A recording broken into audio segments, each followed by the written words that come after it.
خواتین و حضرات، سرور غزالی کا آداب قبول فرمائیں۔ آج کے اس پروگرام کتاب میلہ میں آپ کے میزبان سرور غزالی اور شگفتہ شفیق حاضر ہیں۔ شگفتہ، آپ آپ سب جانتے ہیں کہ ہم SN TV کے ذریعے اس پروگرام کتاب میلہ کو ہر 15 دن کے بعد سنیچر کے دن کے برلن کے وقت کے مطابق 3 بجے آپ کی خدمت میں پیش کرتے ہیں، اور ہر دفعہ ایک نئے مہمان کو یہاں مدعو کرتے ہیں اور ان کے ساتھ ان کی کتابوں کے متعلق بات چیت کرتے ہیں۔ تو ہمارے ساتھ آج جو مہمان ہیں، ارشد احتشام نظامی صاحب، جو کہ شکاگو میں رہتے ہیں اور ان کا تعلق بھی پاکستان سے ہے اور سابقہ مشرقی پاکستان سے بھی ہے۔ آپ ایک صاحب طرز اسلوب نگار ہیں، سیاسی تجزیہ کار ہیں، اور آپ نے 2 کتابیں پیش کی ہیں۔ اس کے علاوہ بے شمار آپ نے مضامین لکھے ہیں، اور آپ سب کی درحقیقت ایک جانی پہچانی شخصیت ہے۔ تو خوش آمدید احتشام بھائی، السلام علیکم۔ السلام علیکم۔ وعلیکم السلام۔ وعلیکم السلام۔ آپ دونوں کا بہت شکریہ، بہت شکریہ کہ آپ نے اتنی پذیرائی کے لیے مجھے مدعو کیا۔ بہت شکریہ۔ گفتگو کے ہم لوگوں کی خوش قسمتی ہے کہ آپ یہاں تشریف لائے۔ جی شگفتہ، بالکل میں آپ کو مائک دے رہا تھا کہ گفتگو کا آغاز آپ کریں، تو پھر ہم سر بہت اچھا لگ رہا ہے آپ کو یہاں دیکھ کے، اس شو میں دیکھ کر اور آپ سے بات چیت کر کے۔ اور یہ کہ میں ناظرین آپ کو بتاتی چلوں کہ احتشام صاحب سے میری پچھلے سال پہلی ملاقات تھی آن لائن۔ یہ شکاگو سے پروگرام کر رہے تھے، اس میں ہم ان کے پروگرام میں مدعو تھے اور بات چیت کر کے اور شاعری سنا کے بہت اچھا لگا۔ اور آج میں اور زیادہ خوش ہوں کہ یہ صاحب ہمارے پاس موجود ہیں، اور بلکہ ان کی ایک انتہائی خوبصورت کتاب وہ رفاقتیں، وہ محبتیں، وہ رفاقتیں، وہ حکایتیں، انہوں نے مجھے بھیجی ہے اور میں نے تقریباً پوری پڑھی اور بہت عمدہ ہے، اور بہت اس میں ان کے دوستوں کا ذکر ہے اور ساتھیوں کا ذکر ہے، اور بڑا ہی اچھی طرح انہوں نے۔ ابھی ہم تفصیلی اس کی گفتگو کریں گے، اور ابھی تو میں آپ کو خوش آمدید کہتی ہوں جناب۔ بہت شکریہ شگفتہ شفیق صاحب۔ احتشام ارشد نظامی صاحب نے، میں نے جیسے کہ بتایا، اب تک 2 کتابیں پیش کی ہیں۔ نئے رنگی سیاست کے دوران ان کی یہ پہلی کتاب ہے، اور اس میں جو ہے سید معراج جامی صاحب نے اس کے پیچھے اپنا فلیپ پہ انہوں نے لکھا ہے کہ احتشام ارشد نظامی، جو احتشام الدین ارشد کے نام سے معروف ہیں، ایک طویل عرصے سے کالم نگاری جیسے اہم اور سنجیدہ کام میں مصروف ہیں۔ 9 برس قبل انہوں نے پاکستان چھوڑ کر امریکہ میں سکونت اختیار کی۔ یہ تب کی بات ہے جب یہ کتاب شائع ہوئی تھی، اب تو اس بات کو کافی سال ہو گئے ہوں گے۔ امریکہ میں 10 سال ہو گئے۔ جی ہاں، امریکہ میں مستقل رہائش اختیار کرنے کے باوجود انہوں نے مذہبی اقدار، پاکستان، اردو اور اپنی تہذیب سے ناطہ جوڑے رکھا ہے۔ احتشام صاحب نے ابتدائی تعلیم سابق مشرقی پاکستان میں حاصل کی۔ 1970 کے اواخر میں مغربی پاکستان منتقل ہوئے اور جامعہ کراچی سے شعبہ سیاست میں BA آنرز اور MA کی اسناد حاصل کی۔ پیشے کے لحاظ سے وہ بینکار ہیں، صحافت ان کا شوق ہے، جبکہ انسانی حقوق کے لیے جدوجہد ان کی زندگی کا اہم مشن ہے۔ امریکہ سے شائع ہونے والے کثیر الاشاعت اخبار اردو ٹائمز کے علاوہ مختلف اخبارات اور چند ویب سائٹس کے لیے طویل عرصے سے مستقل کالم لکھ رہے ہیں۔ امریکہ آمد کے بعد احتشام صاحب شکاگو سے شائع ہونے والے ایک اخبار پاکستان ٹائمز کے مدیر اعزازی بھی رہے، جبکہ یہیں ایک TV چینل پر میزبان کے فرائض انجام دیتے رہے۔ پاکستان میں قیام کے دوران وہ کینیڈا سے نکلنے والے ہفت روزہ اخبار وطن کے نامہ نگار تھے، اور کراچی سے شائع ہونے والے سہ ماہی شرف کے بھی مدیر رہے۔ سیاسی تجزیہ نگاری، عالمی سیاست پر ان کی گہری نظر رکھنے کی صلاحیت کا اندازہ اس کتاب کے شائع ہونے والے کالموں سے بخوبی ہو جاتا ہے۔ تو یہ تھا احتشام صاحب کا تعارف، اور آج ہم ان دونوں کتابوں کے حوالے سے ان کے ساتھ بات چیت کریں گے۔ بات چیت کا ایک اہم موضوع احتشام صاحب کی جو سوشل ورک ہیں، جو سماجی کام ہیں، اور جس سے میں بہت زیادہ انسپائرڈ اور متاثر ہوں، اس کے سلسلے میں بھی کریں گے. اور انہوں نے جو مشرقی پاکستان میں جو پاکستانی ڈھاکہ فال کے بعد چھوٹ گئے تھے، ان کو پاکستان واپس لانے کے سلسلے میں جو انہوں نے کوششیں کی، اس کے سلسلے میں بات ہوگی. اور مشرقی پاکستان بنگلہ دیش میں چھوٹ جانے والے وہ پاکستانی جو کیمپوں میں پناہ گزین رہے، ان کو وہاں پر سہولیات پہنچانے کے لیے، ان کی تعلیم، ان کی رہائش، ان سارے مسائل کے لیے جو کچھ بھی انہوں نے کیا، اور ان کے لیے جو ان کی ایک تنظیم ہے، ان سب بارے میں ہم آج بات چیت کریں گے. تو شگفتہ آپ پوچھئے. میں چاہتی ہوں، میں پہلے ایک چھوٹا سا بیان ڈاکٹر آنند کا پڑھنا چاہتی ہوں. کتاب میں سے میں نے لیا ہے، اور یہ کہ مجھے بہت عمدہ لگا. انہوں نے بڑا عمدہ فرمایا ہے کہ حاشیہ آرائی کی کثرت کے بغیر شگفتہ اور صاف انداز میں تحریر کردہ قلمی تحریریں ہیں اس کتاب میں. یہ جو میرے ہاتھ میں ہے وہ رفاقتیں، وہ حکایتیں، اور جو کہ قلمی فوٹوگرافی کا ایک ایماندار تصویر ساز ہے. انہوں نے جس کے بارے میں بات کی ہے، حقیقت یہ ہے کہ میں نے پڑھا ہے، اچھی طرح پڑھا ہے، 3 دن سے پڑھ رہی ہوں اس کتاب کو. اور حقیقت یہ ہے کہ انہوں نے اچھی طرح اس کو فوکس کیا ہے، اور خود کو بالکل پس منظر میں رکھ کر بات کی ہے. اور سامنے والی، اور یہ بھی نہیں ہے کہ بہت زیادہ تعریفیں کی ہوں یا ان میں بیجا خامیاں ڈھونڈی ہوں. زیادہ تعریفیں کرتے تو قصیدہ بن جاتا، اور خامیاں کرتے تو وہ تو رہتا ہی نہیں، وہ اچھا نہیں رہتا. تو انہوں نے بہت عمدہ فوکس کر کے کیا ہے. اور یہ کہ اپنی ان کی یادیں ہیں بے شمار لوگوں کی، بہت اچھے پڑھ کے بہت اچھا لگا. اور سارا یوں سمجھیں بہت اچھے لوگوں کی یادیں تازہ ہو گئیں، جن کو جو ذہن سے اتر گئے تھے بالکل. اور یہ کتاب بہت خزانہ ہے. اور آپ کا سر، آپ کا بہت شکریہ کہ آپ نے مجھے بھیجا، کیونکہ اس میں بہت سارے لوگوں کی خاکہ نگاری کی گئی ہے، بہت سارے لوگوں کی. کچھ لوگ ایسے بھی ہیں جن کو میں نہیں جانتی، لیکن یہ کہ جنہیں اکثریت سے میں واقف ہوں. اور بڑا اعتدال سے کام لیا گیا ہے، تعریفیں بھی ہیں، اور لیکن یہ کہ اعتدال میں ہے. اور خامیوں پہ بھی کوئی چھوٹی موٹی بات تو کہی گئی ہے، لیکن یہ کہ خامیوں کا بالکل ایسا نہیں ہے کہ کسی کا مذاق یا تضحیق کی گئی ہو، نہیں.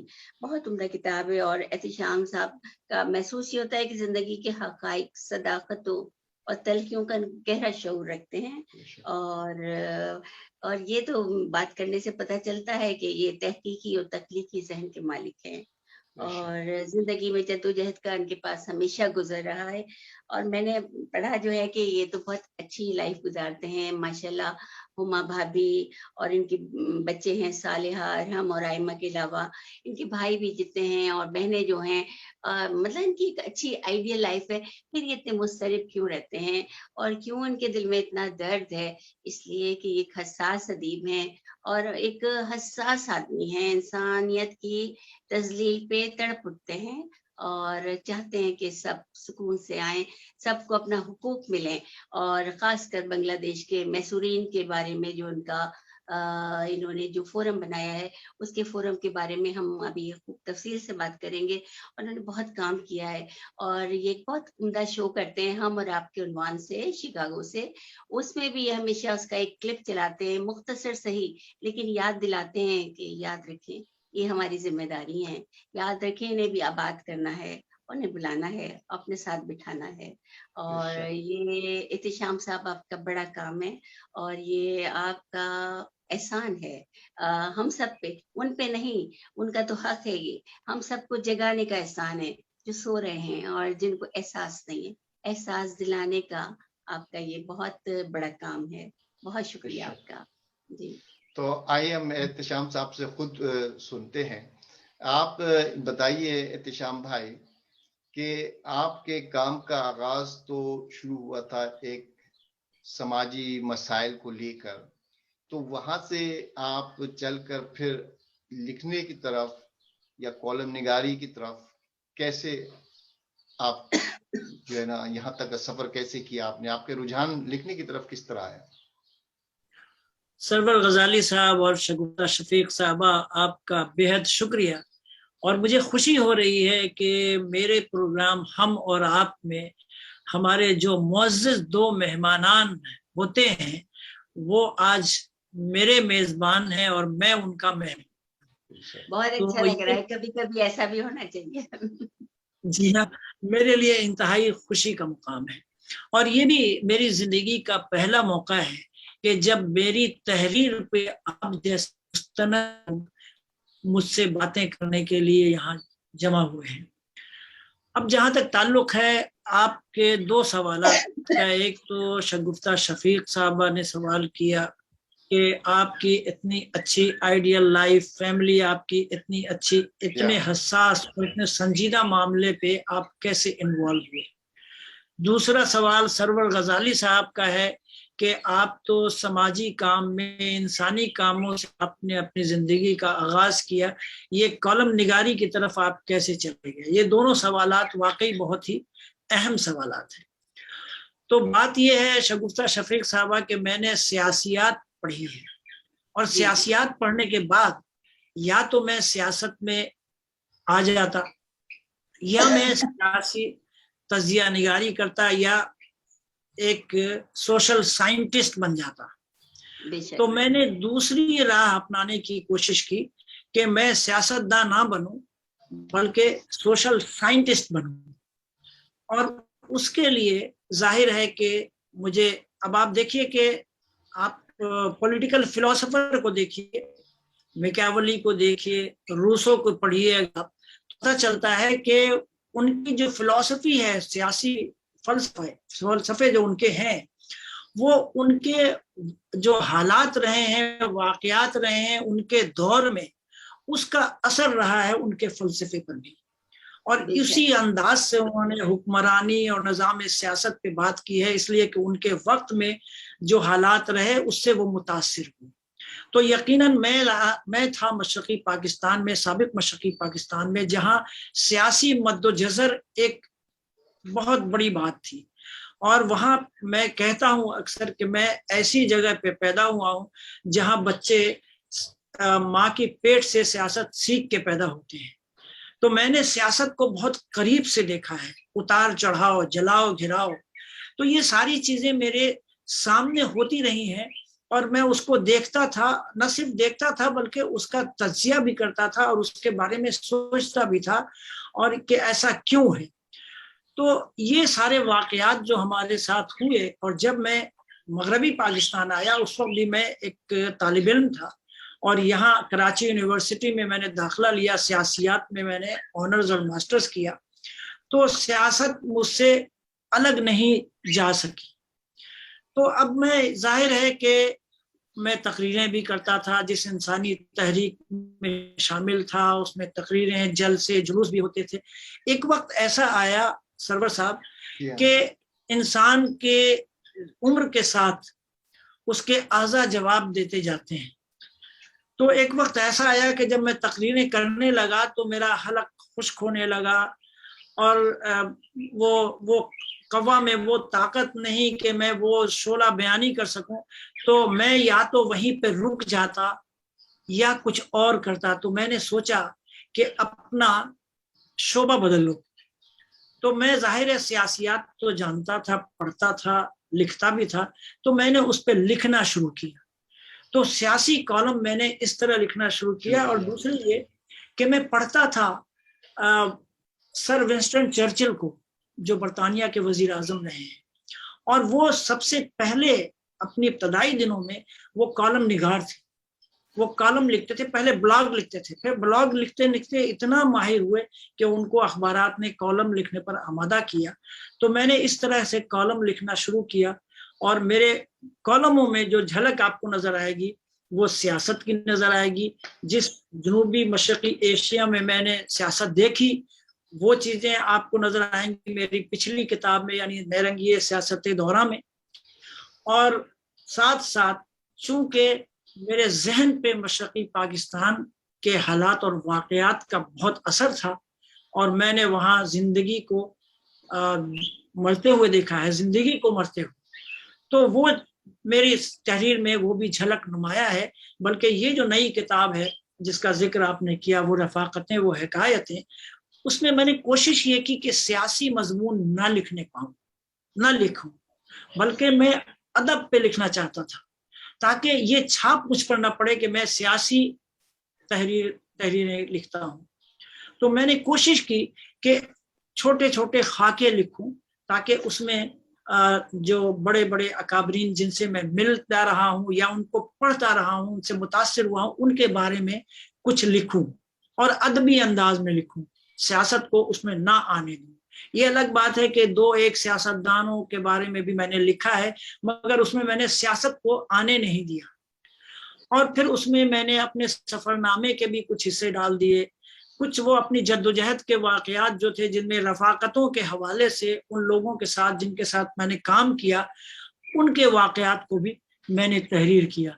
तो आप ये कह सकती हैं कि मेरी ये किताब 12 मसाले की एक चार्ट भी है, कि खाके भी हैं, उसमें मेरे कुछ थोड़े से सफरनामे भी हैं, और साथ साथ मेरे वो रफका जिन्होंने इंसानी तहरीक में मेरा साथ दिया, उनका भी तस्करा मैंने इजमालन किया। जी बेशक बेशक, खूब तफसील से आपने यहाँ पर अपने आगाज के सिलसिले में बताया और दोनों सवालात के बड़े जवाब बड़े लोग हैं, बड़े बड़े नाम हैं जिनसे आपकी मुलाकात हुई है, और अच्छे से मुलाकात हुई है, उन्होंने आपको वैल्यू दी है और आपकी बात सुनी है, और ना सिर्फ सुनी है बल्कि उसको आगे तक पाया, तकमील तक पहुंचाने का अज़्म किया है, कोशिश भी की है। अब ये और बात है कि वो अभी तक दरमियान में ही है, बात पूरी हो ना सकी, लेकिन कोशिश करना भी एक बड़ा काम है, खड़ा होना भी बड़ा काम है। लोग तो आजकल दामन छुड़ा के दूर चल देते हैं, तो ये भी बहुत है। और मैं तो इसमें से आपसे कई कॉलम्स आपके मैंने होल्ड करके रखे हैं कि मैं आपसे उसके बारे में पूछूंगी आपसे आगे। आपके पास किताब है आपकी अभी? जी मेरे पास है। तो भाई हाँ, अभी आप कराची में हैं, तो आपने इसमें कराची के बारे में भी एक बड़ा अच्छा कॉलम लिखा है, मजमून लिखा है, बातें कराची की, बहुत अच्छा लगा। जी। तो इसकी भी बड़ी अच्छी तफसील दी आपने। तो कुछ कराची के बारे में बताइए, आपको पहले का कराची कैसा लगा, और अब जो आप आए भागता दौड़ता, जिसमें कोई पहचानता ही नहीं है, अभी आजकल तो कोई मिलता ही नहीं है, ना हाथ मिलाए, ना बुलाए, ना बिठाए, कुछ भी नहीं है, सब दूर दूर हैं, भागे जा रहे हैं, कह रहे हैं नहीं भाई कोरोना है, दूर रहो। तो जी हाँ बिल्कुल, मैं तो आपकी मेहमान नवाजी के बड़े चर्चे थे, और मैं बड़ा खुश था कि चलो किसी बहाने आपसे मुलाकात तो होगी। मगर अब जाहिर है कि मैं तो हॉस्पिटल्स, डॉक्टर्स और लेबोरेटरीज के चक्कर लगा रहा हूँ, तो मैं खुद बहुत मोहतात हूँ उनसे जो मुझे बहुत अजीज हैं, कि उनको मैं कोई जर्म न पहुंचा दूं कोरोना के अलावा भी। तो इसलिए जाहिर है कि मैं इस दफा शायद महरूम रहूंगा आपसे भी, और आपके जैसे और भी हमारे दोस्त हैं, अहबाब हैं, वो उनका बड़ा इसरार भी होता है, लेकिन मैं कोशिश कर रहा हूँ कि इस दफा मैं अपने दोस्त अहबाब से मुलाकात ना करूं तो ज्यादा बेहतर है। अब जहां तक कराची के हवाले से मज़ामीन का ताल्लुक है, तो इसमें कम से कम 2 मज़ामीन ऐसे हैं जो कराची के बारे में हैं, और इसमें जो मैंने लिखा है मुसन्निफ के हवाले से लिखा है। यानी एक किताब जो है वो बातें कराची की, वो लिखा है सलमान यूनुस साहब ने, और वो ह्यूस्टन में रहते हैं, कराची ही में मुकीम थे, और उन्होंने तारीखी एतबार से कराची को नुमाया किया है कि वो कहाँ से कराची शुरू हुआ, कितनी आबादी थी उसकी, और कहाँ कहाँ फैला हुआ था, और कहाँ क्या है तारीखी इमारतें और सारी कुछ, वो ब्रिटिश एम्पायर से लेके कराची को उन्हें अपनी किताब में खंगाला है। बहुत अच्छी किताब है, तो उसके हवाले से मैंने एक मजमून लिखा है इसमें। और दूसरा जो मजमून है वो आरिफ शफीक साहब, जो शायर भी थे, कालम निगार भी थे, मुसन्निफ भी थे, उनका इंतकाल हो गया। उनसे मेरी बहुत गाहे बहुत ही मुख्तसर मुलाकात कराची में कहीं तकरीबात में होती थी, मगर तफसीली मुलाकात नहीं हो सकी।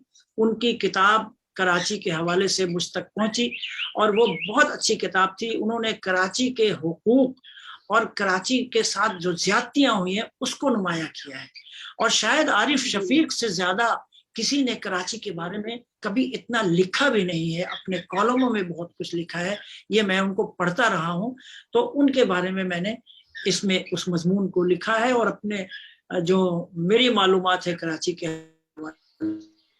اس کا بھی میں نے اجمالاً ذکر کیا ہے, لیکن نمایاں میں نے ان دونوں شخصیات کو کیا جنہوں نے یہ دونوں کتابیں لکھی ہیں. جی جی. اور اب آپ نے کیسے پایا کراچی کو؟ وہ تو لوگوں کا ملنا جلنا تو ایک طرف ہے, ویسے کراچی کا ایک عام کیسا آپ کے پر امپیکٹ پڑا ہے, کہ کیسا لگا آپ کو آنا تو ظاہر ہے اپنا ملک ہے, اچھا لگتا ہے, لوگوں سے ملنا بھی پسند آتا ہے, لیکن یہ کہ کیسا محسوس کیا آپ نے کہ آج کل کچھ زیادہ نفسا نفسی ہے یہاں, لوگ توجہ دیتے ہیں یا نہیں دیتے, یا ملنا پسند کرتے ہیں, ایسا ذرا سا اس کے بارے میں کچھ اپنے خیالات. شگفتہ, اصل میں میرا خیال ہے کہ کراچی آنے کے بعد جب میں آتا ہوں تو یہاں ایک تبدیلی مجھے نظر آتی ہے, اور رنج اور خوشی کے ملے جلے جذبات میں اپنے اندر محسوس کرتا ہوں. رنج یہ ہے کہ کراچی میں نظام درہم برہم ہو چکا ہے, نہ ٹریفک کا نظام ہے, نہ لوگوں کے اندر وہ سلیقہ مجھے نظر آتا ہے جو کہ ایک مہذب قوم میں پڑھے لکھے لوگوں میں ہوتا ہے. حالانکہ نسبتاً کراچی کے لوگ بہت مہذب سمجھے جاتے رہے ہیں, اور اس کا مظاہرہ ہوتا رہا ہے. مگر اب آپ ٹریفک کو ہی دیکھ لیجئے کہ چلیے ٹھیک ہے, ٹریفک جیم تو دنیا میں ہر بڑے شہر میں ہوتا ہے, نیو یارک اور کیلیفورنیا اور فلوریڈا میں بھی بہت زیادہ, شکاگو میں بھی ٹریفک جیم گھنٹوں ہوتا ہے, اور یہاں اور بھی بڑے شہروں میں. لیکن یہاں جو نظام میں نے دیکھا ہے ٹریفک کا, کہ ٹریفک آمنے سامنے ہوتے ہیں, ایک دوسرے کے سامنے کھڑے ہو جاتے ہیں, اور کوئی صورت نظر نہیں آتی کہ وہ جائیں کیسے, کے ہی جا سکتے ہیں. ہٹنے پہ کوئی آمادہ نہیں ہوتا, وہ کہتا ہے آپ ہٹو, نہیں کہتے تم ہٹو. جی ہاں, کھڑے رہتے ہیں آمنے سامنے. بالکل. اور کہتے ہیں کہ کسی ملک, شہر یا کسی بھی قوم کے ٹریفک کے نظام کو دیکھ کر آپ ان کی جو اندر ڈسپلن ہے یا جو ان کا طریقہ کار ہے, رویہ ہے, آپ اس کا نتیجہ اخذ کر سکتے ہیں. بالکل بالکل. یعنی سرخ بتی ہے, اور دو ٹریفک پولیس والوں کو ہم نے دیکھا کہ اپنے ہاتھوں کے ہثار لیے ہوئے ہیں کہ روک رہے ہیں ٹریفک کو, اور اس کے باوجود موٹر سائیکل والے, گاڑیوں والے اس کے ہثار کو توڑ کے جا رہے ہیں. یعنی یہ نظام دنیا میں پتہ نہیں کہاں ہوتا ہوگا. میں بنگلہ دیش بھی جاتا رہا ہوں, میں بھارت بھی گیا ہوں, میں اسپین بھی گیا ہوں, میں اور جگہوں پہ بھی جاتا رہا ہوں, مگر یہ جو افراتفری ہے یہ میں نے کبھی نہیں دیکھی. دوسرے سرور بھائی, میں نے ایک چیز اور محسوس کی کہ ہم جو باہر رہتے ہیں نا, سرور بھائی اور میں یا اور دوسرے لوگ, یہ اپنے یہاں کے لوگوں سے, رشتہ داروں سے, احباب سے زیادہ اٹیچڈ ہیں. یعنی فیس بک کے ذریعے, یعنی واٹس ایپ کے ذریعے, یعنی فیس ٹائم کے ذریعے ہم زیادہ فریکوینٹلی ملتے ہیں بنسبت یہاں ایک دوسرے کے رشتہ دار یہاں جو ہے وہ رابطے میں نہیں ہے. اگر میں کسی سے پوچھتا ہوں کسی کے بارے میں کہ ان کا کیا حال ہے, تو کہا جاتا ہے کہ ہاں 2 سال پہلے کسی شادی میں ملاقات ہوئی تھی. تو یہ انداز جو ہے نا, یہ مجھے دکھ پہنچاتا ہے کہ ٹھیک ہے ٹریفک کا نظام یہاں بہت برا ہے, لوگ گھنٹوں لگ جاتا ہے دفتر جانے میں اور وہاں سے گھر آنے میں, مگر ٹیکنالوجی بھی تو بڑھ گئی ہے نا. آپ کے پاس فیس ٹائم ہے, واٹس ایپ ہے, آپ ایک فون کال کیجئے, خیریت پوچھ لیجئے, سنڈے کے دن بیٹھیے اپنے رشتہ داروں, دوست احباب سے خیریت معلوم کر لیجئے. اس میں تو کچھ آتا جاتا نہیں ہے. ہاں, اب اچھی باتیں بھی آپ نے پوچھی ہیں تو وہ بھی میں بتا دوں کہ میں نے جیسے دیکھا یہاں پہ جنا ہاسپٹل کا جو کارڈیو ویسکولر ہے وہ بہت اچھا, خوبصورت, آرگنائزڈ ہو گیا ہے. وہاں پہ اگر کوئی مریض جاتا ہے جو جینوئن مریض ہو, جس کو واقعی دل کا عارضہ ہوگا, اس کو فوراً اٹینڈ کرتے ہیں اور 1 پیسے ان سے معاوضہ نہیں لیتے. اور جو حالت تھی پہلے جنا ہسپتال کی اور کارڈیو ویسکولر کی, اس میں بہت تبدیلی آئی ہے, بہت خوبصورتی آئی ہے. اسی طرح ہسپتالوں کے جال یہاں بچھے ہیں, میمن ہسپتال اور دوسرے ہسپتال بہت پھیل چکے ہیں, تو لوگوں کو اب طبی سہولیات ملنے میں بہت زیادہ دیر نہیں ہوتی ہے. اور تیسری بات یہ کہ میں نے یہ بھی محسوس کیا کہ دیکھیے انڈس ہاسپٹل کا نام آپ نے سنا ہوگا, یہاں اشتہار ہو جائے گا لیکن کسی کی بھلائی ہے تو اس کو ضرور کہنا چاہیے. میں ابھی گیا نہیں ہوں, میں جاؤں گا, لیکن مجھے پتا چلا ہے کہ وہاں بھی کوئی امتیاز نہیں ہوتا ہے, اور امریکہ یا برطانیہ کی طرح وہ پوچھتے نہیں ہیں مریض سے کہ تم آئے ہو تو پیسا کتنی جیب میں ہے تمہارے. وہ SIUT بھی جائیے گا, وہ بھی بہت اچھا ادارہ ہے. کون سا؟ SIUT. جی میں نے سنا ہے. تو یہ کچھ اچھی باتیں بھی ہیں یہاں کی کہ جس کی تعریف کرنی چاہیے. ضرور ضرور, یقیناً. میں دنیا کے بے شمار شہر دیکھ چکا ہوں, لیکن میں ہمیشہ یہ کہتا ہوں کہ گھوم پھر کر میں پھر کراچی ہی واپس آتا ہوں. کراچی جیسا شہر میں نے اور کہیں نہیں دیکھا, جس کی جو خامی بھی ہے لیکن جو خوبیاں بھی ہیں. تو اپنے جو بس ہمارا ہے, اصل بات کیا ہے کہ وہ اپنا ہے, خوبیوں خامیوں کو میں قبول کر لیا سے. میں آتا ہوں آپ کے اس ایک دفعہ پھر جو آپ نے شروع کیا مشرقی پاکستان سے لوگوں کو جو وہاں چھوٹ گئے پاکستانیوں کو واپس لانے کے سلسلے میں, تھوڑی سی آپ اپنی اس تحریک کے آغاز کے دنوں کی بات چیت کری, اور پھر آپ نے وہاں پر جو سہولیات بہم پہنچانے کے لیے محصورین کے لیے کیا, تو تھوڑی اس پر بات چیت کرتے ہیں. سرور بھائی بہت شکریہ. یہ ایک ایسا نقطہ ہے کہ جس پر میں گھنٹوں بات کر سکتا ہوں. بے شک, اور میں نے سالوں اس پہ کام کیا ہے. جی, میں نے انسٹیٹیوشنلی اس پہ کوئی کام نہیں کیا, میں نے پڑھا نہیں, میں نے کوئی PhD نہیں کی, مگر اگر کوئی PhD اس میں کرتا بھی ہے تو میں اس سے زیادہ معلومات رکھتا ہوں اس حوالے سے. اس لیے کہ ایک تو میرا تعلق مشرقی پاکستان سے, میری ابتدائی زندگی وہاں گزری, حالانکہ یعنی بچپن اور لڑکپن یا تھوڑی سی نوجوانی بھی گزری, باقی دن تو میں نے پاکستان میں آ کے گزارا. تو ایک تو لگاؤ تھا اس جگہ سے. دوسرا یہ کہ جب میں یہاں آیا اور میں نے اپنی تعلیم کا آغاز کیا اسی وقت وہ حصہ پاکستان کا الگ ہو گیا, اور الگ ہو جاتا بڑے اطمینان کے ساتھ پرسکون طریقے سے تو کوئی بات نہ ہوتی. وہاں اتنا خون خرابہ ہوا کہ اس سے طبیعت بوجھل ہو گئی اور پریشانیاں بڑھ گئیں کہ ہم جن لوگوں کو پیچھے چھوڑ آئے ہیں ان میں سے کون بچا ہے یا کون مر رہا ہے ہمیں معلوم نہیں تھا. تو ان چیزوں نے مجھے اور میرے دوستوں کو سڑکوں پہ لایا, اور ہم نے فریاد اور احتجاج کرنا شروع کیا کہ یہ آپ ہی کے لوگ ہیں, یہ معصوم لوگ ہیں, ان کو سیاست کی بھیٹ نہ چڑھائیں, ان کو بچائیں. تو یہ ہم نے اس کو برسوں چلایا, اور ہم یہ تحریک بچانے کے بعد یہ بھی شروع ہوا کہ جو بچ گئے ہیں ان کو پرسکون جگہ پہ, محفوظ جگہ پہ لایا جائے, یہ ان کا حق ہے. اس کے لیے ہم تگدو کرتے رہے. پھر میں جب امریکہ منتقل ہو گیا تو میں نے سوچا کہ اگر 1970 میں آ گیا تھا مشرقی پاکستان سے مغربی پاکستان, اگر میں وہاں رہ جاتا تو میں بھی کسی کیمپ میں پڑا سڑ رہا ہوتا. یہ تھے احساسات جنہوں نے مجھے وہاں بھی بیٹھنے نہیں دیا چین سے, امریکہ جا کے بھی. تو ظاہر ہے ہم اسٹیٹ ایکٹر تو نہیں تھے کہ ان کو جا کے پروٹیکٹ کر لیتے یا ان کو اٹھا کے لے آتے مغربی پاکستان. ہم یہ کر سکتے تھے کہ ان کو عام زندگی میں عام لوگوں کی شکل میں لانے کے لیے کچھ کرنا چاہیے. سب سے پہلا جو ہمارا شعبہ تھا وہ تعلیم کا تھا کہ 2 ڈیکیڈ سے وہ لوگ یعنی 2 نسلیں ان کی جاہل رہ گئی, ان کو پڑھنے کا موقع نہیں ملا, نہ قانونی طور پر اور نہ معاشی طور پر, کہ ان کو پڑھنے کی, اور ان کو نہ الاؤ تھا کہ وہ پڑھتے کہیں باہر جا کے, تو وہ جاہل رہ گئے. تو سب سے پہلا ہمارا ہدف تھا کہ ان کے بچوں کو ابتدا سے تعلیم دینا شروع کریں تاکہ وہ کہیں بھی جائیں دنیا میں یا وہیں رہ جائیں, اگر تعلیم نہیں ہوگی تو کچھ نہیں کر سکتے. تو ہم نے ان کے تعلیم کا بیڑا اٹھایا. دوسری جو پرابلم تھی وہاں وہ تھی پانی کے پینے کی, صاف پینے کے پانی کے. وہ جوہر سے پانی بھر کے لاتے تھے, نالوں سے لاتے تھے, وہ پیتے تھے, اس سے بیماریاں پھیلتی تھی.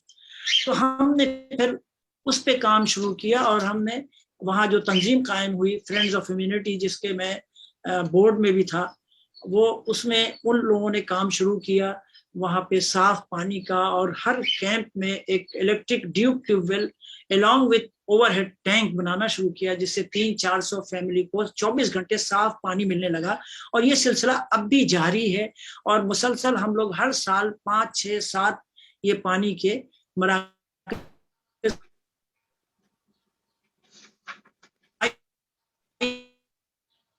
थोड़ा सा वाईफाई का इशू हो रहा है, लेकिन मेरा ख्याल है कि अभी ये ठीक हो जाएगा। शुरू किया, टूटे अंदाज में है, तो उसको भी हमने बनाना शुरू किया और नए बैतुल खुला बनाना शुरू किया।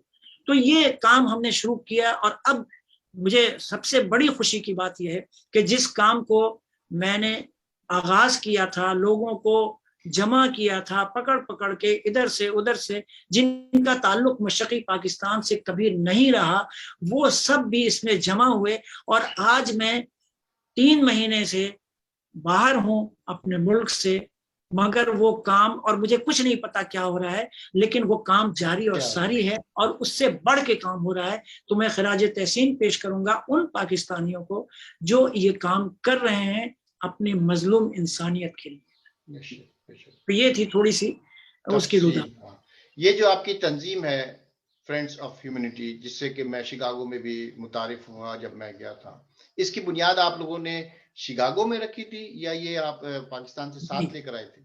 जी, असल में जब हम काम करते थे 1971 में सुकूत ढाका के बाद, वो थी मशरक़ी पाकिस्तान तलबा एक्शन कमेटी, यानी पूरे मगरबी पाकिस्तान में जहाँ जहाँ मशरक़ी पाकिस्तान से जो तालिब इल्म आए थे पढ़ने के लिए, उन पर मुश्तमिल थी, और उनके सब के वालिदैन, रिश्तेदार, दोस्त अहबाब वहाँ फंसे हुए थे। तो ये सब लोगों ने बनाई थी ये तंजीम, जिसमें मैं डिप्टी चेयरमैन था, लयक आज़म चेयरमैन थे, मुमताज़ आलम उसके सेक्रेटरी जनरल थे, और तमाम अहबाब थे, हसन इमाम सिद्दीकी, डॉक्टर असफर हुसैन, ये सारे लोग हमारे रफ़का थे।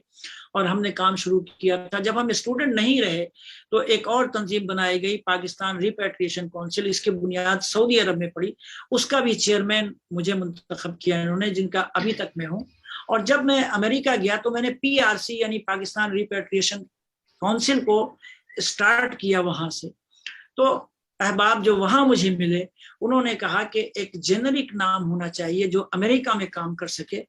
तो फिर हमने फ्रेंड्स ऑफ ह्यूमैनिटी बनाई, और पहले हम अवेयरनेस के लिए काम करते रहे, दुनिया को बताते रहे कि ये एक अलमिया है जिसके लिए हमें काम करना चाहिए। और फिर हमने 2014 से बाकायदा वहाँ प्रोजेक्ट्स बनाने शुरू किए। ये थी जी। एहतिशाम साहब, आपने भी कहा मैं अपने मुल्क से आजकल दूर हूँ 3 महीने से, तो मैं मेरा अगला सवाल आपके मुल्क के बारे में है, जो आपने एक कॉलम में, एक मजमून में मेरी सबसे प्यारी बेटी, उससे खिताब किया है, उसको लेटर लिखा है और कहा है कि बहुत तफसील से है और बड़ा खूबसूरत सा उसमें आपके जज्बात हैं और एहसासात हैं, और उसमें आपने बताया। तो आप जरा कुछ वहाँ के बारे में बताइएगा कि आप क्या चाहते हैं अपने बेटी से, क्या जब छोटी कोई आपकी बेटी थी तब आपने लिखा इसको, और आपने इसके क्या है श्याम भाई, इससे पहले कि जवाब शुरू करें, एक सेकंड, ये हमारे साथ जो है ना शबाना नवीद बांग्लादेश से, वो शामिल हुआ चाह रही हैं। मेरा ख्याल है कि शबाना नवीद, सलाम हमीद साहब भी आ रहे हैं मेरा ख्याल है, कनेक्ट हो। अच्छा, ये तो हमीद साहब आ रहे हैं। ओके, तो पहले हमीद साहब को हम खुशामदीद कहते हैं, फिर आपसे आपका जो है ना जवाब सुनते हैं। और एक बात मुझे जो है ना, अभी जो बाद में मैं करूंगा सवाल, लेकिन मैं अपनी याद दहानी के लिए पहले ही यहाँ पर इसका जिक्र कर दे रहा हूँ, वो ये कि जो कुर्बानी के सिलसिले में चूंकि बकरीद भी आ रही है, तो हम इस मौजू पे भी बात करेंगे। अस्सलाम वालेकुम, सलाम हमीद साहब, खुशामदीद आज के इस किताब मेला प्रोग्राम में। और आज सलाम हमीद साहब बांग्लादेश से सैदपुर से हैं, और एक बहुत अच्छे कहानीकार और शायर हैं। तो आज की इस गुफ्तगू में हम उनको शिरकत का शुक्रिया अदा करते हैं। और शुक्रिया। ये देखिए, इसके साथ हमारे पास शबाना भी शामिल हो रही हैं, तो मैं इनको भी खुश आमदीद कहूँ। एहतिशाम भाई थोड़ा सा अच्छा ठीक है, देखिए इस बात जो है गुफ्तगू को आगे बढ़ाते हैं। तो आज की गुफ्तगू में हमारे साथ कराची से शगुफ्ता साहिबा भी शामिल हैं, और शगुफ्ता साहिबा का ये सवाल था एहतिशाम अरशद निसामी साहब से कि उन्होंने आप अपनी बेटी से क्या चाहते हैं कि वो इस्लामी तालीमात पे अमल करे और कवानीन की पाबंदी, अमरीकी कवानीन की पाबंदी करे। शबाना खुश आमदीद आपको इस प्रोग्राम में आज के, और प्लीज आप अपना पिछली दफा की तरह कैमरा ऑन कर लें, हम सब आपस में ही बैठे और बातचीत कर रहे हैं, माइक भी ऑन कर अपनी मौजूदगी का हमें एहसास दिला दें, और फिर हम अरशद भाई से सुनते हैं, एहतिशाम भाई से। जी, तो शगुफ्ता शफीक साहबा का जो सवाल है, वाकई वो मजमून मेरा बहुत पुराना मजमून है। यानी मैंने ये मजमून लिखा था 1997 में, जब मैं अकेले अमेरिका आया था चंद महीनों के लिए, और मेरी बेटी जो है वो चंद बरसों की थी, और वो कराची में थी मेरी वाइफ के साथ, और मैं अकेले गया था। पहले मैं 1995 में अपनी बेटी जो 1-1.5 साल की थी और अपनी बीवी के साथ अमेरिका होके वापस जा चुका था। फिर दोबारा मैं आया था किसी जरूरत के तहत, और मैं अपनी बेटी को और बीवी को छोड़ के आया था। तो उस वक्त मुझे अमेरिका को ज्यादा देखने और समझने का मौका मिला, और मुझे ये भी मालूम था कि हमारी फैमिली को अमेरिका मुस्तकिल आके रहना है।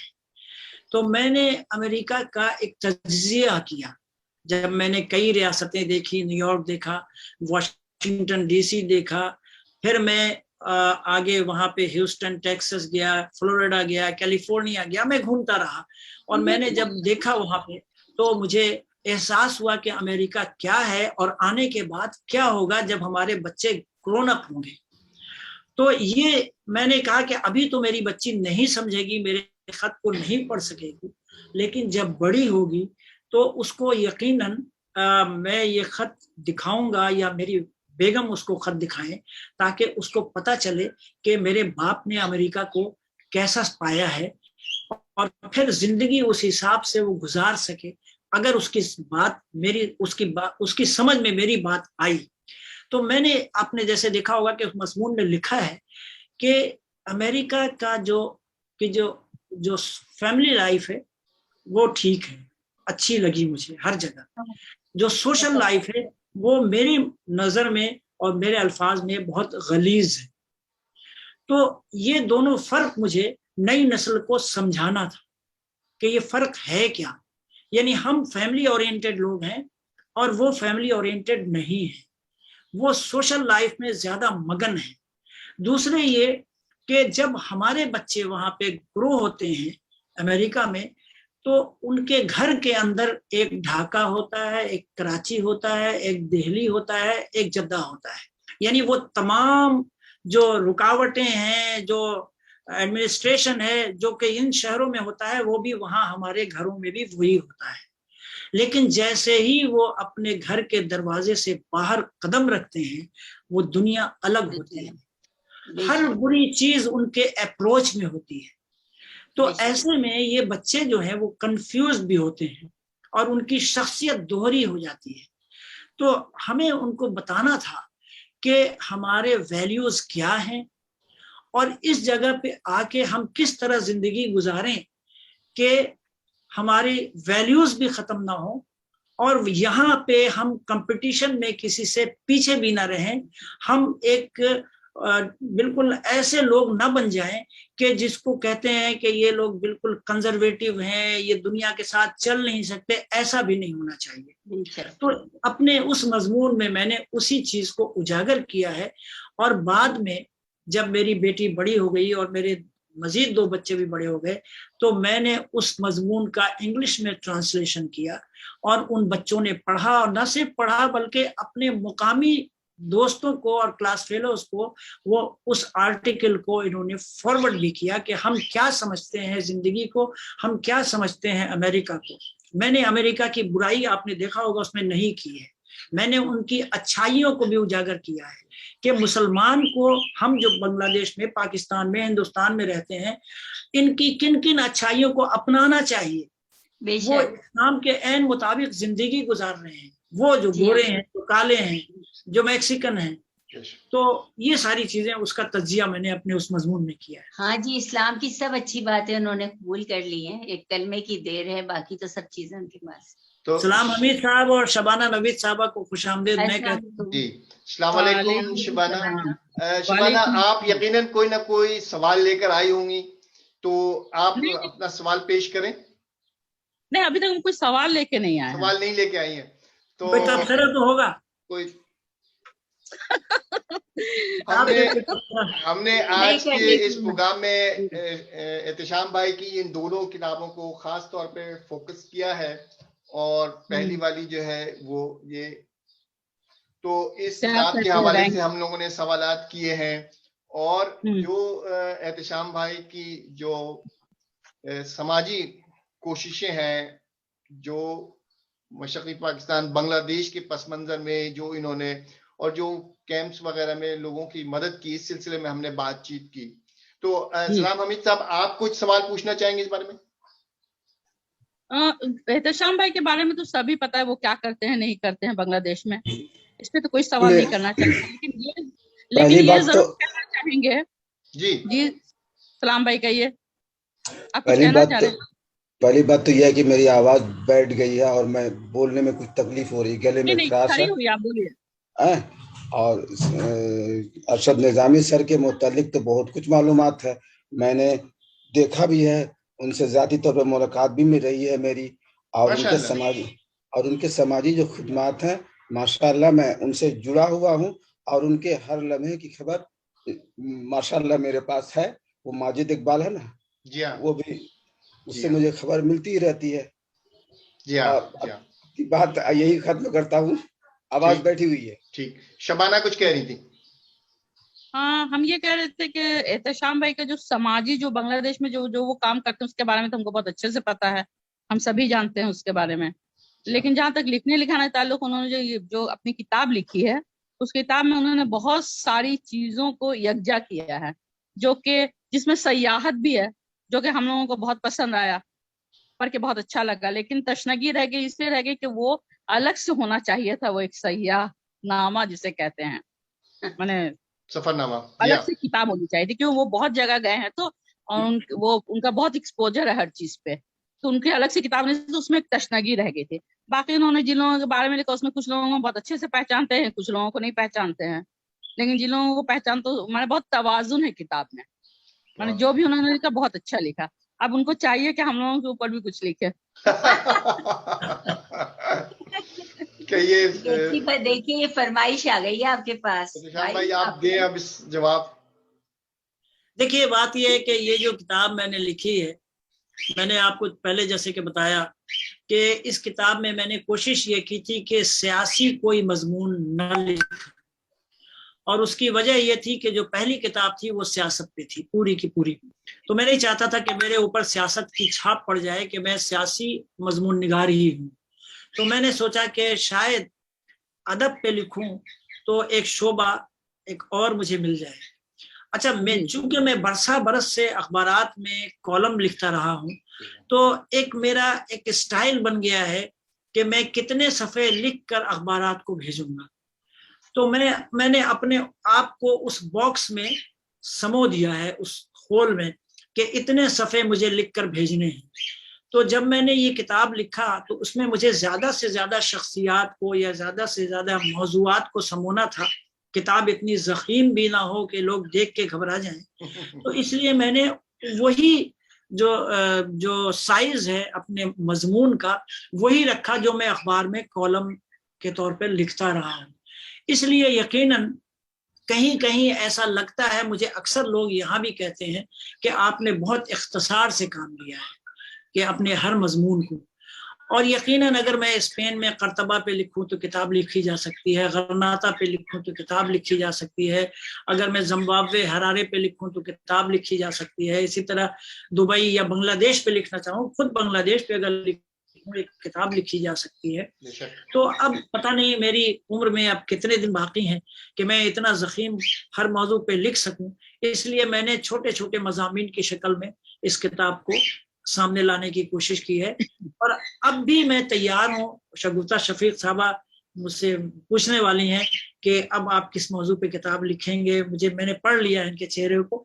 तो अब जो मेरे 2 किताब मेरे नज़र में है और मैं उस पर काम भी कर रहा हूँ। एक दोनों सियासत पे है मगर दोनों तारीख है।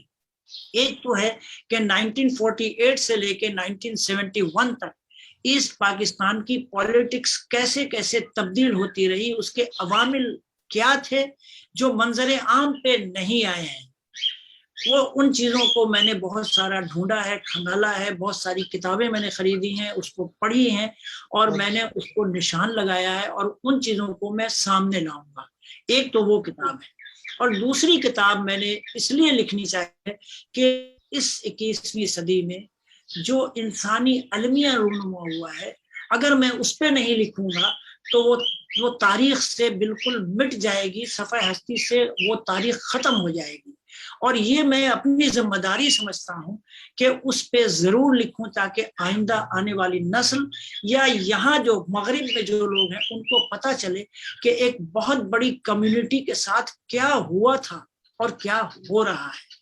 तो इसलिए मैं ये 2 किताबें मेरे ज़ेर नज़र हैं और मैं 2 किताबों पे और भी काम कर रहा हूँ जो तैयार हैं। एक तो मेरे बड़े भाई की किताब, 2 किताबें हैं, एक तो जिसपे मैं काम कर रहा हूँ और यहाँ से जाने से पहले मैं वो किताब छपवा के जाऊंगा और मैं आजकल दिन रात उसी में लगा हुआ हूँ। तो ये तख्लीकी काम है जो मैं यहाँ अपने इस इमरजेंसी फैमिली ट्रिप में कर रहा हूँ। बहुत एहतिशाम भाई, जब आपने जिक्र कर ही दिया है तो मैं इस बात को भी यहाँ पर लेता चलूं कि एहतिशाम साहब का जो है ये एक अदबी खानवादे से ताल्लुक़ रखते हैं और सैयद क़यामुद्दीन निज़ामी जो इनके बड़े भाई हैं वो उन्होंने कई एक किताबें लिखी हैं।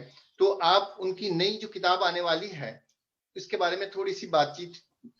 जी, असल में उन्होंने जो पहले किताबें लिखी हैं, एक तो बहुत मारकतुल आरा किताब जो 2 हिस्सों की शरफा की नगरी, वो उन्होंने तसव्वुफ पे लिखी है और उसके 2 एडिशन शाया हो चुके हैं और किताबें खत्म हो चुकी हैं, अब उनके पास है नहीं किताबें, इतनी मकबूल हुई वो। और दूसरी किताब उन्होंने शायरी पे लिखी, अपने एक हमारे नाना थे उनकी शायरी, उनका तसव्वुफ, उस पे भी लिखी किताब उन्होंने। तो 4 किताबें उनकी अब तक शाया हो चुकी हैं और 2 किताबें उन्होंने मजीद लिखी जो तैयार हो चुकी हैं। एक तो हिंदुस्तान की तारीख़ हुक्मरानी, उन्होंने ये लिखा है कि हिंदुस्तान में मुसलमान किस तरह दाखिल हुए, यानी महमूद गजनवी से लेके राजा अशोक और चंद्रगुप्त मौर्य और फिर आगे चल के मुगलिया बादशाहों का जिक्र है और फिर किस तरह ईस्ट इंडिया कंपनी आई हिंदुस्तान में और फिर किस तरह मुसलमानों ने तहरीक चलाई और किस तरह पाकिस्तान के लिए उन्होंने पेशरफ्त की। ये तो हिंदुस्तान की तारीख़ हुक्मरानी है। उसके बाद एक किताब उनकी है तारीख़ पाकिस्तान और वो किताब चलती है करारदाद पाकिस्तान, यानी 1940 का जो करारदाद था जो मुतनाज़ा भी रहा है और अब भी है, उस पर लिखी है उन्होंने और बांग्लादेश बनने तक लिखी है उन्होंने। और उसमें उन्होंने बंगाल के साथ, बल्कि दोनों किताबों में उन्होंने उन चीज़ों को सामने लाया है कि बंगाल और बिहार के साथ पाकिस्तानी मुआर्रिखीन ने क्या ज़्यादतियाँ की हैं कि उनके किरदार को, उनके सियासी रोल को हमेशा दबा के रखा। तो उन्होंने उन शख्सियात को, उस किरदार को कि बंगाल और बिहार के जो लोग थे जिन्होंने हिंदुस्तान की तारीख में और पाकिस्तान बनने की तारीख में जो रोल प्ले किया है, उनका नाम, उनका किरदार, उनकी शख्सियत, उसको सामने लाया है। ये 2 किताबें उनकी। तो पहली किताब जो हिंदुस्तान की तारीख़ हुक्मरानी है उस पर मैं काम कर रहा हूँ और अब वो बिल्कुल प्रिंटिंग प्रेस में अगले हफ्ते जाने वाली है और इंशाल्लाह मैं ये किताब छपवा के जाऊंगा। ठीक, माशाल्लाह माशाल्लाह। आपने कहा है कि आपने मुख्तसर मज़ामीन लिखे हैं, तो मुझे तो बहुत पसंद आए। मुझे तो बहुत ज्यादा तवालत से मजा नहीं आता। मुख्तसर ये है कि बहुत मुख्तसर हैं लेकिन जामे हैं सारे मज़ामीन। और एक मजमून का जिक्र करना चाहूंगी, बहुत अच्छा लगा उसका इख्तितामी जुमला, बहुत ही पसंद आया, बल्कि इब्तिदाई इख्तितामी दोनों। और ये कि आपने सही कहा कि ये आपकी सियासी किताब नहीं है, और मैं तो खासकर ढूंढ के बैठी ऐसी चीजें हूँ, क्योंकि आज फादर्स डे है, हैप्पी फादर्स डे। तो अब्बा आई लव यू, आप जब अपने अब्बा को कह के जाते हैं अब्बा आई लव यू, तो वो पढ़ के बहुत अच्छा लगा। और ये कि इसके बारे में बताइए, ये बहुत उम्दा आपका इसमें मजमून है, बहुत पसंदीदा मेरे लिए। मैंने अक्सर मज़ामीन लिखे अखबारात में भी, जैसे mother's day, father's day, thanksgiving day जो वहाँ मनाया जाता है। और अक्सर हम मुसलमान जो वहाँ पे रहते हैं ना, वो बड़े मुसलमान तो जज्बाती बहुत होते हैं हर जगह के।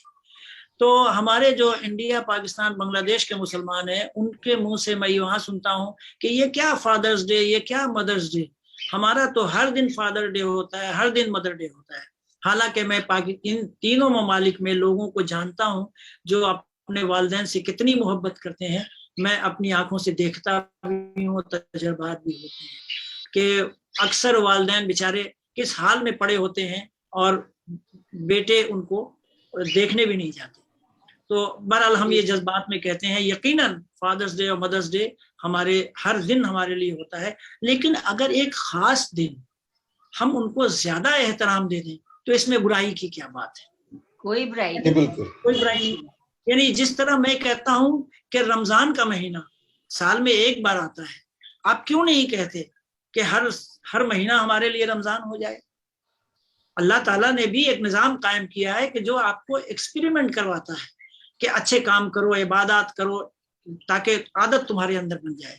तो अगर हम फादर्स डे मना लेते हैं एक दिन खुसूसी तौर पर, अपने वालिद को फूल पेश कर देते हैं, उनको एक खाना घर में अच्छा सा खिला देते हैं, उनके साथ बैठ जाते हैं, तो इसमें बुराई तो कोई बात नहीं है। आदत बन जाए शायद हमारी ऐसी रोजमर्रा के दिनों में।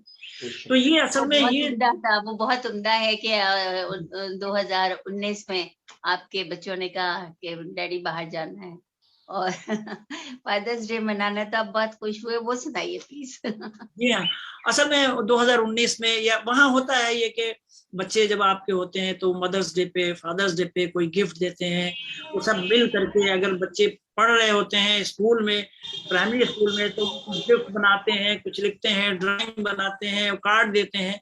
लेकिन जब बच्चे बड़े हो जाते हैं, ग्रो हो जाते हैं, तो वो फिर अपने वालिदैन को खाना खिलाते हैं या कोई चीज खरीद के गिफ्ट करते हैं। तो हमारे बच्चों ने ये किया कि तीनों ने मिलकर कहा कि एक आपको आज खाना खिलाएंगे हम, और अच्छी जगह, और वो बहुत महंगा तरीन रेस्टोरेंट है अमेरिका में। तो मेरी वाइफ तो जाहिर है, हर खातून, आप लोग दोनों खवातीन भी हैं, बहुत किफायतशार होती हैं, आप लोगों को पैसे खर्च करना अच्छा नहीं लगता। तो मेरी बेगम को बहुत बुरा लगा कि ये क्या है, इतने खाना तो कहीं भी खाया जा सकता है। मगर मैंने कहा कि नहीं, ये दिन तो आए कि बच्चे हमें ले जा रहे हैं खाना खिलाने, तो मैं चला गया। आपकी बात काट रहा हूँ एहतिशाम भाई, असल में खवातीन जो हैं, जो खुद बहुत अच्छा खाना पकाती हैं, उनको बुरा इसलिए लगता है कि ऐसे खास मौके पर आप घर से बाहर जाके खाएं, बनिस्बत बजाय इसके कि उनके हुनर को उस दिन आप जो है ना देखें, उसकी तारीफ करें। सॉरी, हमारे पास अब सिर्फ 6 मिनट रह गए हैं इस प्रोग्राम को खत्म बच्चे ले जा रहे थे ना, खातून नहीं, वो भाभी नहीं, मम्मा नहीं ले जा रही थी, वो बच्चे ले जा रहे थे। बच्चे ले जा रहे थे, लेकिन उनको मौका नहीं मिल रहा था ना, उसकी वजह से कि वो घर में पकाती, बहुत अच्छा सा अच्छी सी दावत करती वो। मैं आ रहा हूँ अब प्रोग्राम के आखिर में, इस बात पर आप थोड़े से अपने बारे में हमें बताएं कि आपको मौसीकी मिसाल के तौर पर पसंद है, अगर पसंद है तो मौसीकी में आपको क्या चीज आप सुनना पसंद करते हैं? देखिए, मैंने हमेशा जब ज़माने तालिब इल्म में था, नौजवानी में था, उस वक्त भी मुझे गजलें बहुत पसंद थी। और मैं गजलें, जी गमज़दा गजलें, वो टीनेज में तो सबको ये गमज़दा गजलें पसंद होती है। गजलें होती हैं ऐसी हैं कि जब हम अमेरिका में जा रहे होते थे, गाड़ी में मेरे पीछे बेटी बैठी होती थी और हम गाने इंडियन लगा देते थे, तो वो बहुत थिरकती थी, उछलती थी और मजे लेती थी। और जब हम कभी मेहदी हसन की गज़लें लगाते थे तो वो पीछे से कहती थी कि गाना रो रहा है। तो वो अच्छा, अब आपसे मेरा सवाल ये है कि किताबें आप कौन सी किताबें पढ़ना चाहते हैं? ये किताबें मैं ज्यादातर सवाने उमरिया पढ़ना चाहता हूँ। बायोग्राफी मुझे बहुत पसंद है, इसीलिए मैंने सर विंस्टन चर्चिल को पढ़ा ताकि मैं उससे मुतासिर होकर कॉलम निगारी शुरू की। इसी तरह और लोगों की बायोग्राफी पढ़ता हूँ, मैं कोशिश करता हूँ। और मुझे सियासी किताबें ज्यादा पसंद है और मैं सियासी जो मुसन्निफीन हैं उनकी किताबें बहुत पढ़ता हूँ, तारीख पाकिस्तान पे या अमेरिका की तारीख पे। और मैं जो हिस्ट्री है, पॉलिटिकल हिस्ट्री, वो सिर्फ साउथ एशिया की नहीं बल्कि अमेरिका की भी, मैं यूरोप की भी, चाइना पे भी, मिडिल ईस्ट पे भी खास तौर से मैं लिखता भी हूँ, मैं पढ़ता भी हूँ और मैं अपडेट रहता हूँ अखबारात से, खबरों से मैं अपडेट रहने की कोशिश करता हूँ ताकि मैं तज्जिए लिख सकूं, पेश कर सकूं। आपकी हॉबीज क्या क्या हैं? अभी हुआ करती थी, क्रिकेट बहुत खेलता था बचपन में और नौजवानी के दौर में भी, और मैं चाहता था कि शायद मैं कोई मियादाद बन जाऊंगा या माजिद खान या इमरान खान बन जाऊंगा, नहीं बन सका। फिर मैं सोचता था जब कराची यूनिवर्सिटी से निकल गया मास्टर करके तो मैं समझता था कि शायद मैं गवर्नर ही लगूंगा, उससे नीचे की तो कोई बात ही नहीं होगी। तो ये सब ख्वाब थे। शगुफ्ता, आप कुछ पूछना चाहें? 2 मिनट रह गए हैं हमारे पास और। हाँ, बस ये बताइए कि कोरोना वायरस ने कैसा, वहां पे जब आप मौजूद थे तो वहाँ कैसा माहौल था? यहाँ तो बिल्कुल जिंदगी ठहर गई, दिन और रात का फर्क मिट गया, पता ही नहीं चलता दिन क्या है रात क्या है और कहीं जाना है या तारीख क्या है। यहाँ का तो ये है। आप अभी तो कोरोना की जो हालत थी वो यहाँ से ज्यादा बदतर वहां थी। और मैं एक ऐसा रहा कि जेल में था, घर के जेल में, ना बच्चे बाहर जाने देते थे और ना बीवी बाहर जाने देती थी। जो कुछ मांगना है लाना है वही ला के देते थे। और मैंने अपने कोरोना की हालत पे एक मजमून लिखा है, उसमें एक इक़्तिबास भी है, वो उसको मैं तो इस वक्त पढ़ने का मौका नहीं है कि मैंने अपनी हालत बताई थी कि मैं किस तरह से बाहर निकला था और अपना हुलिया जब मैंने कैमरे में देखा तो मुझे कैसे डाकू जैसा, तो वो दहशतगर्द लगा था।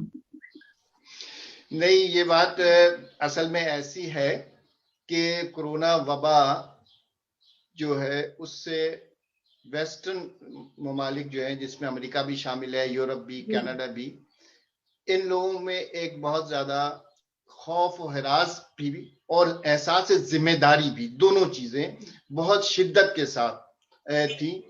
तो यहाँ पर ये था कि हर एक जान जो है वो बहुत कीमती है, उसको जाया होने से या कोरोना की भेंट चढ़ने ना दिया जाए, इसलिए बहुत सख्त पाबंदियां की गई। जर्मनी में भी यही हाल था और अभी भी काफी हद तक है हमारी जिंदगी। लेकिन अब अमेरिका में तो मेरा ख्याल है, बेटा मेरा बता रहा था, मैरीलैंड में होता है, उसने कहा वहां तो तकरीबन सारी पाबंदी हट गई, मस्जिद भी खुल गई है। हमारी रियासत इलिनॉय में भी मास्क फ्री हो गया है और आप नहीं जा सकते हैं। तो मेरे बच्चों ने कहा है कि आने के बाद 1 हफ्ते के लिए हम आउटिंग पे चलेंगे। बिल्कुल बिल्कुल। तो अल्हम्दुलिल्लाह जी, यही फर्क है थोड़ा सा, इस वजह से जिंदगी काफी महदूद हो गई थी। ख़वातीन हज़रात, हमारा आज का ये प्रोग्राम किताब मेला, जिसमें हमारे मेहमान एहतशाम अरशद निज़ामी साहब थे और मेरे साथ शगुफ्ता जी ने मेज़बानी के फैज़ अंजाम दिए, और ढाके से शबाना नवीद, सैदपुर से हमारे सलाम हमीद साहब इसमें शामिल रहे। आप सबको अब ये प्रोग्राम दोबारा मैं अपलोड करूंगा, उसमें आप देख सकेंगे। और मैं आप सब लोगों का शुक्रिया अदा करना चाहता हूं कि आप लोगों ने आज के इस प्रोग्राम को कामयाब बनाने के लिए इसमें शिरकत की, जहमत की।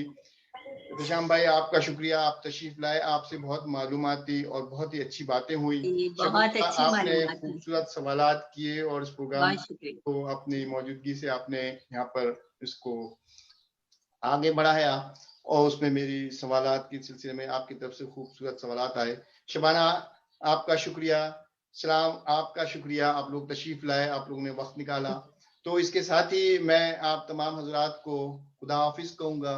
اور اس प्रोग्राम के साथ रुखसत हुआ चाहता हूँ। अगले 15 दिन के बाद हमारे एक और दोस्त हैं जिनका नाम मैं अभी आपको नहीं बताऊंगा, लेकिन वो प्रोग्राम तय है, तो आपको एक और दूसरे मुल्क ले जाएंगे हम और वहां बातचीत करेंगे। और आज जैसे हमने एहतेशाम भाई से बात की, गो कि वो अभी इस वक्त कराची में है। वैसे तो अगर हमारा प्रोग्राम था कि शायद शिकागो में ये बात होगी, लेकिन ये कराची में हुई, बात एक ही है। तो इन तमाम बातों के साथ आखिरी कलमात शगुफ्ता आपके साथ, और फिर खुदाफिज कहते हैं। जी, आप सब लोगों की आमद का बहुत शुक्रिया। बहुत अच्छी गुफ्तगू और बहुत मुफीद मालूमात आपने दी, और हम लोगों को आपसे बात करके दिली मुसरत हुई, और खास कर जो आपने मैसूरीन का बताया है, और दिली दुआ है कि अल्लाह ताला ये मसला हल कर दे, और अल्लाह ताला तो कर ही देगा, बंदे भी इस पे जरा आगे बढ़ें और कोशिश करें कि इसको मसले को हल किया जा सके। और एहतेशाम साहब आपका बहुत शुक्रिया, शबाना जी आपका बहुत शुक्रिया, और सरवर भाई अब हम लोग मेरा ख्याल इजाजत चाहते हैं। बहुत शुक्रिया आप तमाम लोगों का। अल्लाह हाफिज। खुदा हाफिज।